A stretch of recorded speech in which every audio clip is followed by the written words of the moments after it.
அனைவருக்கும் வணக்கம். November 13th Friday the Hindu Chennai edition முக்கியமான நியூஸ் செலெக்ஷன் பார்த்துடலாம். ஃபஸ்ட் பேஜில் இருக்கிற government rolls out 1.19 lakh crore stimulus இருக்குது இல்லையா? ஸோ இதை பொறுத்த வரைக்கும் எந்தெந்த செக்டருக்கு வந்து எவ்வளோ கொடுத்துருக்காங்க, இது நியூமெரிக்கல் வேல்யூ தேவையில்லை. கொரோனானால் பாதிக்கப்பட்ட தொழில்துறை நிறுவனங்களுக்கு ஊக்கத்தொகை மாதிரி கொடுத்துருக்காங்க. ஸோ இது எல்லாமே வந்து என்னென்னா ஒரு இன்வெஸ்டிங் கேபிட்டல் அப்படின்ற மாதிரி நம்ம எடுத்துக்கலாம். இதில் எந்தெந்த துறைகளுக்கு அதிகமாக ஃபோக்கஸ் பண்ணியிருக்காங்க அப்படின்றத நம்ம பார்த்துட்டாலே போதும். அடுத்தது நேரடியாக எடிட்டோரியல். அதில் ஓவர் தி டாப் OTT இருக்கு இல்லையா? ஸோ அதை பற்றின ஒரு லா வந்து கவர்மெண்ட் கொண்டு வர போகிறதா சொல்லியிருந்தாங்க. அதை பற்றின ஒரு ஃபாலோ அப் ஆர்டிக்கல் தான் அது. ஸோ டிஜிட்டல் மீடியா பற்றின விஷயங்கள் எது வந்தாலும் நம்ம வந்து தெரிஞ்சுக்கணும். அரசாங்கம் அதுக்கு டிஜிட்டல் மீடியாவை ரெகுலேட் பண்ணுறதுக்கு என்னென்ன நடவடிக்கைகள் எடுக்கிறாங்க அப்படின்றதை நம்ம முக்கியமாக பார்த்துக்கணும். இதில் இந்த OTTயை வந்து ministry of information and broadcasting கீழே வந்து கொண்டு வர்ற மாதிரி பிளான் பண்ணியிருக்காங்க. இந்த மாதிரி ஆன்லைன் நியூஸு, கரண்ட் அஃபேர்ஸ் இதெல்லாமே. அடுத்தது can the right to work be made real in India அப்படின்றது. இது வந்து ஃபினான்ஷியல் இன்க்ளூஷன், அதுக்கப்புறம் வந்து ரூரல் டெவலப்மெண்ட், பாவர்ட்டி ரிடக்ஷன் அப்படின்ற அந்த கேட்டகரி கீழே வந்து வரும். முக்கியமாக நம்ம படிச்சுக்கலாம். இந்த ரைட் டு ஒர்க் அப்படின்றது என்ன, இதில் வந்து எந்தெந்த விஷயங்கள்லாம் ரைட் டு ஒர்க் அப்படின்ற மாதிரி நம்ம டிஃபைன் பண்ணுறோம் அப்படின்றத பற்றி இன்டர்வியூ பேசிஸில் கொடுத்துருக்காங்க. நல்லாவே இருக்குது, ஃபுல்லாகவே நம்ம வந்து படிச்சுக்கலாம். Very informative for GS paper 3. Deal for post Brexit era அப்படின்ற மாதிரி இருக்குது. ஸோ பிரிட்டன் வந்து பிரெக்சிட்லேருந்து வெளியில் போகிறதுனால அவங்க ஜப்பான் கூட சில ட்ரேட் டைஸ்லாம் வந்து வச்சுக்கிற மாதிரி பிளான் பண்ணியிருக்காங்க. ஸோ இந்த TPP அப்படின்றது டிரான்ஸ் பசிபிக் பார்ட்னர்ஷிப் அப்படின்ற மாதிரி. ஸோ அப்போ TPPயில் எத்தனை நாடுகள் வந்து இருக்குது, அதில் மெம்பர் கண்ட்ரிஸ்லாம் என்ன, அதோட நோக்கம் வந்து என்ன அப்படின்றத நம்ம நோட் பண்ணிக்கலாம். இதன் மூலிமா பிரெக்சிட்லேருந்து இவங்க வெளியில் வந்துட்டு, அதாவது யூரோப்பியன் யூனியன்லேருந்து பிரிட்டிஷ் வெளியில் வந்துட்டு இப்போது மற்ற பெஸ்ட்டாக பர்ஃபார்ம் பண்ணக்கூடிய எக்கனாமிக் பர்ஃபார்ம் பண்ணக்கூடிய நாடுகள் கூட வந்து ஒரு ரிலேஷன்ஷிப் ஏற்படுத்திக்கிட்டாங்கன்னா அவங்களோட ட்ரேட் வந்து தக்க வச்சுக்க முடியும். ஸோ அது சம்மந்தமாக தான் இதை வந்து பண்ணுறாங்க. நம்ம இந்த TPPயோட பேசிக்ஸ் அப்படின்றது என்னென்னு பார்த்துடலாம். அதுக்கப்புறம் இங்கே கொடுத்துருக்கிற எக்கனாமிக் பார்ட்னர்ஷிப் அப்படின்ற அந்த வார்த்தைக்கு பேக்ரவுண்டில் நம்ம ரீஜனல் காம்ப்ரிஹென்சிவ் எக்கனாமிக் அப்படின்றது இருக்கு இல்லையா, RCEPன்னு சொல்லிட்டு அந்த விஷயங்களையும் நம்ம வந்து பார்த்துடணும், அதோட பேக்ரவுண்டும். So regional comprehensive economic partnership அப்படின்ற மாதிரி சொல்லுவாங்க. ஸோ அதையும் நம்ம வந்து இந்த இடத்துல தெரிஞ்சு வச்சுக்கணும். அடுத்து பேஜ் நம்பர் 12ல் வகீர் 5th ஸ்கார்பின் சப்மரைன் லான்ச்சுன்னு இருக்கு இல்லையா? ஸோ இதை கரெக்டாக நோட் பண்ணிக்கணும். இது எங்கே பில்ட் பண்ணியிருக்காங்க அப்படின்னா மலைகான் டாக் லிமிடெட் அப்படின்ற இடத்துல. ஸோ இதை அடிக்கடி நோட் பண்ணிக்கணும். இந்த மாதிரி ஒரு நியூக்ளியர் சப்மரைனோ அல்லது வந்து ஏதோ ஒரு கப்பல் இந்தியாவோட இராணுவத்தில் வந்து இணைக்கிற மாதிரி இருக்குது அப்படின்னாங்கன்னா அது எந்த இடத்துல வந்து ப்ரொடியூஸ் பண்ணியிருக்காங்க, கன்ஸ்ட்ரக்ட் பண்ணியிருக்காங்க அப்படின்றத நம்ம பார்க்கணும். அடுத்தது India China had candid discussions is செமிஏ. சரிங்களா? இதை பொறுத்த வரைக்கும் இது ஃபாலோ அப் நியூஸ் தான், எப்பயும் போல் நம்ம வந்து படிச்சுக்கலாம்.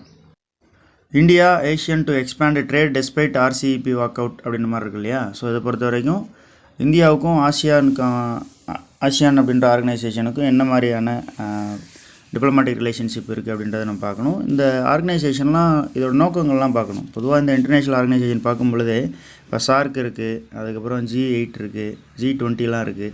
இப்போ இந்தந்த நாடுகள் IPSA இருக்குது, BRICS இருக்குது. இந்த மாதிரியான குரூப்பிங்ஸ்லாம் இருக்குது இல்லையா? இந்த குரூப்பிங்ஸோட நோக்கம் வந்து என்ன, அதில் வந்து இந்தியா எந்த மாதிரி அவங்க நினைக்கிறாங்க, என்னென்ன இஷ்யூஸ் வந்து அதில் எழுப்புறாங்க அப்படின்றத நம்ம அந்த சம்மரியில், அந்த குரூப்பிங்ஸோட மீட்டிங் நடந்ததுக்கப்புறம் சம்மரி கொடுப்பாங்க. அந்த சம்மரியில் வந்து நம்ம நோட் பண்ணி வச்சுக்கணும், ரொம்பவே முக்கியம்.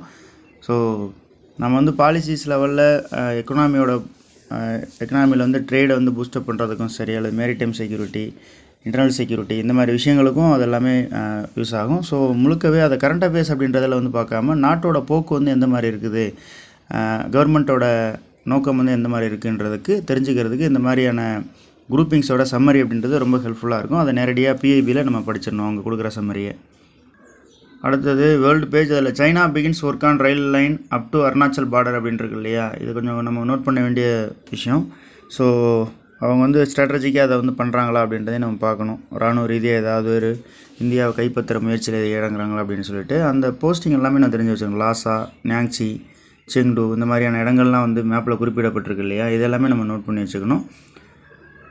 இதில் வந்து இந்த டிஸ்ட்ரிக் ரொம்ப எது நியரஸ்ட் டிஸ்ட்ரிக் அப்படின்றதெல்லாம் இதுக்கு மேலே வரப்போகிற நியூஸில் வந்து கொடுப்பாங்க.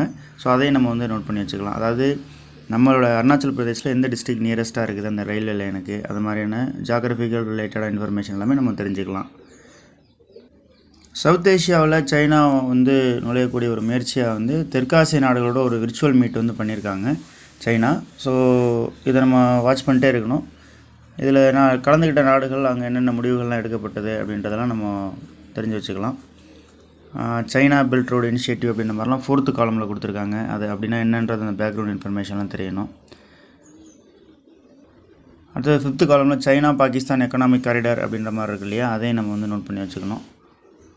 ஸோ இது எல்லாமே ரொம்ப இம்பார்ட்டன்ட். இது வந்து ஸ்ட்ராட்டஜிக் ப்ளஸ் வந்து இந்தியாவோட நெய்பர்ஹுட் ரிலேஷன்ஸ் அப்படின்ற அந்த இதுக்கு கீழே வந்து வரும். சைனாவோட போக்கு எந்த மாதிரி இருக்குது அப்படின்னு சொல்லி கொஷின் கேட்கும்பொழுது நம்ம இதெல்லாம் நம்மளால் எழுத முடியும். அதுக்கு அடுத்தது ட்ரம்ப் வந்து ஒரு வேளை டிஃபீட்டை ஒத்துக்கலை அப்படின்னா அடுத்து என்ன நடக்கும்னு சொல்லிட்டு கொடுத்துருக்காங்க. ஜஸ்ட்டு ஒரு இன்ஃபர்மேட்டிவாக இருக்குது எக்ஸ்பிளைனர். ஸோ ஃபுல்லாகவே நம்ம படிச்சுக்கலாம். அடுத்தது இன்ஃப்ளேஷனோட அளவு கொடுத்துருக்காங்க பிஸ்னஸ் பேஜில். பணவீக்கத்தோட அதை பற்றின நியூஸ் கொடுத்துருக்காங்க. பொதுவாக வந்து இதில் எதனால் பணவீக்கம்ன்றது வருது, பணவீக்கம்னா முதல்ல என்ன, அது எதனால் வருது, அதை கம்மி பண்ணுறதுக்கு என்னென்ன நடவடிக்கை எடுக்கிறாங்க. இந்த இன்ஃப்ளேஷனில் நிறைய டைப் இருக்குது. அதெல்லாம் அந்த டைப்ஸ்லாம் வந்து என்னென்ன, இப்போ ரீசெண்டாக எப்படி எதனால் வந்து பணவீக்கம் அப்படின்றது வந்ததுக்கான காரணங்கள் இங்கே சொல்லியிருக்கிறதை நம்ம வந்து பார்த்துக்கணும். இதுதான் இதோட பேக்ரவுண்ட் இன்ஃபர்மேஷன். அடுத்தது RBI to hold simultaneous purchase of G-Secs அப்படின்ற மாதிரி இருக்காங்களே கவர்மெண்ட் செக்யூரிட்டிஸ். அப்போது கவர்மெண்ட் செக்யூரிட்டிஸ்னால் என்னன்றதை முதல்ல தெரிஞ்சுக்கணும். அதுக்கப்புறம் ஓப்பன் மார்க்கெட் ஆப்ரேஷன் அப்படின்னா என்னன்றதையும் தெரிஞ்சுக்கணும். இதெல்லாம் வந்து பேசிக். இதை வந்து ரியல் லைஃபோடு நம்ம கனெக்ட் பண்ணிக்கணும். ஒரு கவர்மெண்ட்டுக்கு வந்து பணம் இல்லைன்னா அவங்க எங்கெங்கெல்லாம் மொபிலைஸ் பண்ணுறாங்க, இந்தியாவுக்குள்ளே மொபிலைஸ் பண்ணாங்கன்னா அதுக்கு பேர் என்ன, வெளிநாட்டில் போய்ட்டு மொபிலைஸ் பண்ணாங்கன்னா என்னென்ன மெத்தட்லாம் வந்து வச்சுருக்காங்க அப்படின்றதெல்லாம் நம்ம பார்க்கணும். அதுக்கப்புறம் working on steps to control price ரைஸ்ன்னு சொல்லியிருக்கிற இந்த எஃப்எம்மோட நியூஸும் வந்து தெரிஞ்சுக்கலாம். அவங்க என்னென்ன மெஷர்ஸ்லாம் வந்து எடுக்கிறாங்கன்றதை தெரிஞ்சுக்கணும். இதில் வந்து கவர்மெண்ட் என்னென்ன மெஷர் எடுக்கிறாங்க, ஆர்பிஐ என்னென்ன மெஷர் எடுக்கிறாங்கன்றதையும் நம்ம முக்கியமாக பார்த்துக்கணும். ஸோ இதோட இன்றைக்கி நியூஸ் செலெக்ஷன் வந்து முடியுது. மற்றும் ஒரு நியூஸ் செலெக்ஷன் வீடியோவில் நம்ம சந்திக்கலாம். அனைவருக்கும் நன்றி.